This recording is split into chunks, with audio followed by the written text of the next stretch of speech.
Hey there! If you're having trouble with FaceTime audio calls, you're definitely not alone. It can be super frustrating when you're trying to talk to someone important and FaceTime just won't cooperate. But don't worry, this issue is usually related to network settings, a small glitch, or maybe even a software hiccup. I have put together some easy solutions that should help you get your FaceTime audio calls back on track. Let's dive in and fix this together. Solution 1. Check your internet connection. First, swipe down from the top right corner of your iPhone screen to open the Control Center. Then, make sure you're connected to a strong Wi-Fi or cellular data network. Now, open your browser and visit any website to confirm your internet connection speed. If your connection is not stable, enable airplane mode for about 20 seconds. Then, turn airplane mode off. After that, you can switch between Wi-Fi and cellular data to see if that improves the connection. Solution 2. Verify date and time settings.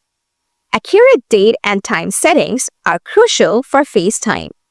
Open the Settings app, then scroll down and tap on General. Next, keep scrolling and select Date and Time.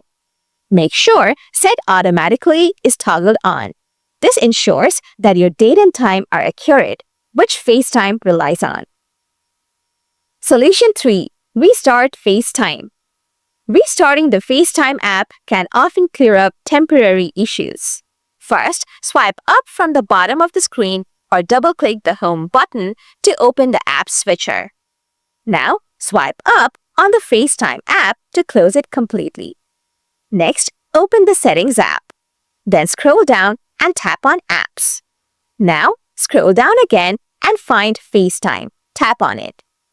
Turn off FaceTime for about 20 seconds. After that, turn it back on. Then reopen FaceTime and try on audio call again. Solution 4. Offload FaceTime. If there is an issue with the app's data, offloading FaceTime can help. Open the Settings app, then scroll down and tap on General. Next, tap on iPhone storage. Now, find FaceTime in the list and tap on it. Select Offload app and confirm. After that, reinstall the app to refresh it. Solution 5. Update iOS. Updating your iOS can help fix bugs affecting FaceTime. Open the Settings app, then scroll down and tap on General. Next, select Software Update. If an update is available, tap Download and Install to update your iPhone. Solution 6. Reset all settings. If none of the above worked, resetting all settings should be the solution. Open the Settings app, then tap on General. Next, scroll down and tap on Transfer or Reset iPhone. Select Reset and then choose Reset all settings. Confirm your choice. Heads up, this will reset some settings like Wi-Fi passwords and wallpapers, but it won't delete your data. By following these steps, you should be able to get FaceTime audio calls working smoothly again. If this guide helped, don't forget to hit that subscribe button for more tech tips and troubleshooting guides. Thanks for watching and see you in the next video. Happy calling!